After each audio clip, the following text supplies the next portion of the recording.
sobre o primeiro princípio da metodologia de gerenciamento de projetos, Prince2, justificativa de negócios contínua.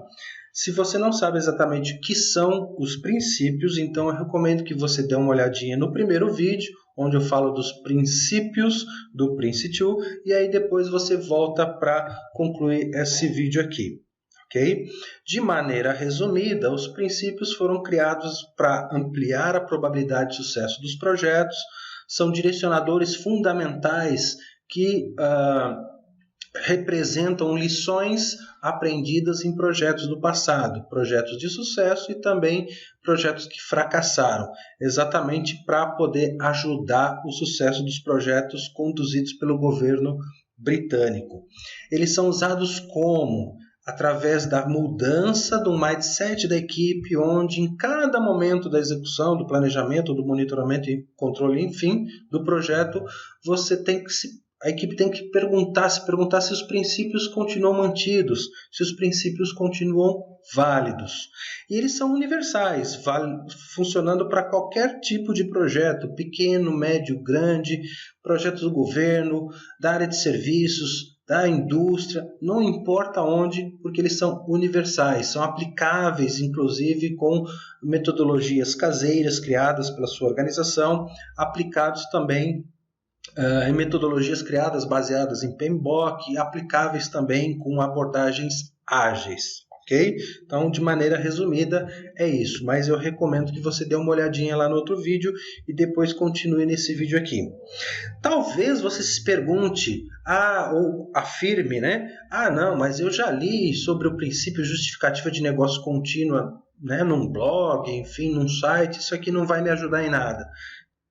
Calma lá, né? Vamos dar uma olhadinha, porque às vezes a gente acha que entendeu e não entendeu exatamente. Então, vamos até o final vendo as características desse princípio, o que é de fato esse princípio, qual o nível de importância para o projeto, como é que ele é utilizado, se dá para aplicar com outras coisas, como é que ele se relaciona de fato aos temas, aos processos e também aos outros princípios e como que ele está relacionado aí a outros livros da abordagem britânica, o MSP, o MOP, o MORE, o MOVE, o Prince2 Agile, enfim. Ok? Então, o que é de fato esse princípio? O projeto, qualquer iniciativa que for conduzida pela organização, ele tem que ser interessante para a empresa, ele tem que trazer algum tipo de benefício para a empresa. Mesmo um projeto regulatório, um projeto legal, que eventualmente você não tenha um retorno sobre esse investimento que você vai fazer, precisa ter aí um estudo de viabilidade para saber se a melhor alternativa foi pensada para conduzir aquela iniciativa. Então, quando a gente fala de justificativa de negócio contínuo, significa que a gente está buscando as melhores alternativas que vão trazer os melhores benefícios para a nossa organização, e isso tem que ser válido de maneira constante. A cada passo, a cada avanço do projeto, a gente tem que perguntar se esse princípio continua ativo, se esse princípio continua válido. A organização precisa desejar, querer, esse projeto precisa ser interessante para a organização sempre, de maneira constante. E isso é fundamental porque não basta a gente conduzir o projeto até o final só por conduzir. Aquele apego que muitas pessoas têm, eu já vi muito disso por aí. Não, é o meu projeto e tem que conduzir ele até o final, custe o que custar. Negativo, não pode ser assim. Só porque está gastando dinheiro da organização. E se fosse o teu dinheiro, o bolso do executivo, será que ele iria conduzir esse projeto até o fim se estivesse mexendo no bolso dele, só porque o bolso da empresa pode gastar todo o dinheiro? Não, a gente tem que gastar o dinheiro bom da organização de uma maneira correta, de uma maneira coerente, ou seja, com iniciativas que façam sentido. E essas iniciativas têm que fazer sentido constantemente, ok? A gente não pode, num dado momento, acontecer um risco, um fato, a gente simplesmente falar, vamos continuar. Não pode deixar a torneirinha aberta. Tem que estancar a sangria, ok? Bom, como é que ele é utilizado, né? Então, nessa figura aqui, a gente vai clarear que existem alguns momentos específicos para algumas coisas acontecerem para esse princípio funcionar dentro do projeto, tá? Então, no momento inicial, no pré-projeto, a gente cria o chamado business case preliminar. Nesse business case preliminar, a gente vai ter um estudo de viabilidade mínimo para ver se esse projeto realmente, essa iniciativa realmente faz sentido, é bom para a nossa organização. Saindo do pré-projeto e indo para o estágio de iniciação, esse business case, que é um draft, é um resumo, né, ele precisa ser validado, ele precisa ser verificado e aprovado por alguém. E ao analisar esse conjunto mínimo de informações, alguém tem que decidir se esse projeto realmente é bom para a nossa organização e está alinhado com a estratégia organizacional de fato. Durante o estágio de iniciação, a gente tem um pouco mais de informação sobre esse projeto, porque é onde a gente vai detalhar mais coisas, vamos detalhar o produto, vamos fazer o planejamento, vamos criar o ambiente controlado de um projeto Prince exatamente nesse momento. E nesse momento, como eu já tenho mais informações sobre o projeto, eu consigo melhorar o meu business case. Então, eu vou fazer o business case que nós chamamos de business case definitivo ou business case detalhado.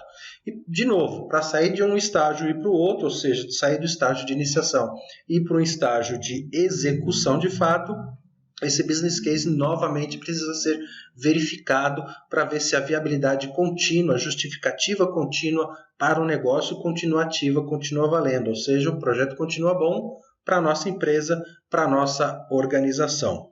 Durante os estágios de execução, os estágios que a gente chama de estágios de entrega, esse business case vai ser verificado quando surgir um issue, quando surgir um risco, e a gente vai dar uma olhada, será que esse risco, esse issue ou essa situação afeta o business case, ou seja, afeta a justificativa de negócio contínua? Se afetar, alguma decisão vai ter que ser tomada. Se afetar pouco, é uma decisão. Se afetar mais ou menos, outra decisão. E se afetar muito, a decisão pode ser interromper o projeto de maneira prematura. Interromper o projeto no momento correto para estancar a sangria faz parte de um quesito muito importante na avaliação do sucesso do projeto. Na abordagem britânica, um projeto interrompido no momento correto é considerado um projeto de sucesso. Afinal de contas, a gente deixou de gastar o dinheiro bom da organização com uma iniciativa que não faz mais sentido. Notem que o business case, que é um documento que vai apoiar a justificativa de negócio contínua, é um documento vivo. A gente sempre vai atualizar esse documento com novas características, novas informações, novos riscos ou uma mudança de cenário, uma mudança de contexto, exatamente para ver se esse princípio da justificativa de negócio contínua continua válido, continua ativo. Quando nós sairmos de um estágio de execução e formos para um outro estágio de execução, a gente vai atualizar de fato esse business case, com os valores reais que já foram gastos, com novos riscos, novas informações, e novamente esse documento vai ser validado, essa nova versão vai ser aprovada. E aí os executivos vão ter que verificar realmente se esse projeto continua sendo interessante para a nossa organização. Junto com essa atualização, se nós tivermos um projeto que tem benefícios intermediários, ou seja, benefícios que eu já consigo contabilizar durante a vida do projeto, aí a gente já faz a análise também para ver se esse benefício ou esses benefícios já foram contabilizados.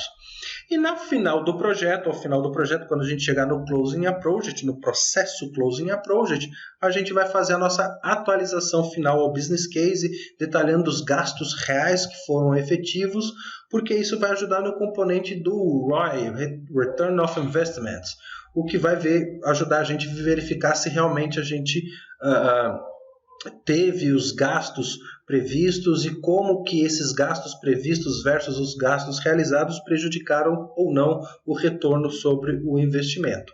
Obviamente que depois do projeto, aí os benefícios finais ou os benefícios de fato serão materializados através da utilização do produto ou do serviço final. Ok?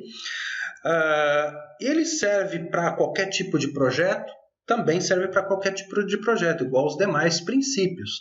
Seja um projeto conduzido com PMBOK, seja um projeto conduzido com uma abordagem caseira, seja um projeto com abordagens ágeis, seja um projeto com PM2, não importa, porque ele é um um princípio universal. O projeto sempre tem que ser interessante para a nossa organização. Caso contrário, seria interessante a gente parar aquele projeto. Aqui eu trago um exemplo do Prince2 com Scrum. Então, a gente tem alguns estágios, alguns processos. Aqui o processo SU, onde a gente vai criar o business case preliminar com as informações iniciais aí para ajudar na viabilidade, no estudo de viabilidade do projeto. O processo IP, onde a gente vai fazer o detalhamento dos planos, as estratégias e criar o ambiente controlado do projeto. E nesse momento a gente cria o business case definitivo ou business case detalhado. Durante os estágios de entrega, a gente pode rodar aqui sprints do Scrum, né? E a cada sprint ou a cada release, a gente vai reportando, ou seja, a equipe vai reportando como que está o avanço, e ao reportar esse avanço, a gente vai coletando essas informações e analisando, inclusive, frente aos riscos, aos issues e ao cenário que vai mudando, porque o cenário não é fixo, né? Para a gente poder, no SB, o processo Managing Stage Boundary, a gente fazer a atualização do business case exatamente para o comitê diretor do projeto ou algum outro executivo avaliar se o princípio da justificativa contínua ainda está válido, ainda está ativo.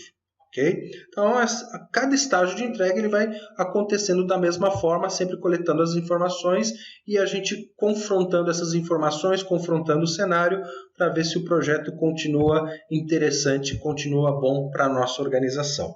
Tá? E esse princípio da justificativa contínua, a justificativa de negócios contínua, porque é na visão de negócios, né, que o projeto tem que ser interessante para a nossa organização, ele está muito relacionado aos demais livros da abordagem britânica.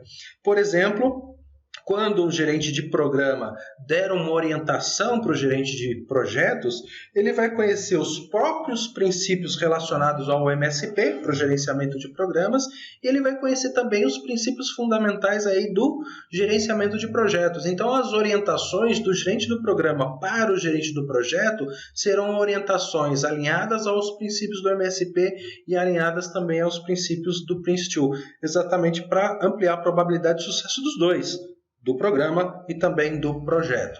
E a mesma coisa vai acontecer ao nível do portfólio, quando o gerente de portfólio der orientações para o gerente de projeto, ou um gerente de portfólio der orientações para o gerente de programa, seguindo os próprios princípios do portfólio e os princípios relacionados ao programa ou os princípios relacionados ao projeto. Ok? Claro, quando a gente estiver falando de outros livros da abordagem britânica, o Moore, para o gerenciamento de riscos, eles têm princípios também. Então, orientações específicas ou visões específicas relacionadas ao gerenciamento de riscos, ele vai conhecer e vai dar orientações, por exemplo, relacionadas a riscos que estão relacionados a 2 projetos que estão dentro de um determinado programa. Ele vai conhecer exatamente os princípios relacionados ao gerenciamento de projeto e essas orientações vão estar aderentes a esses princípios. Então, o link entre esses diversos livros ele funciona perfeitamente mesmo quando a gente fala dos princípios e desse princípio relacionado à justificativa contínua de negócios, ok? Bom, se você gostou desse vídeo aí, dê um like, compartilhe com seus colegas, faça o seu comentário, faça a sua sugestão. E no próximo vídeo eu vou falar do princípio 2, relacionado ao gerenciamento de projetos com Prince. Ok? Um abraço.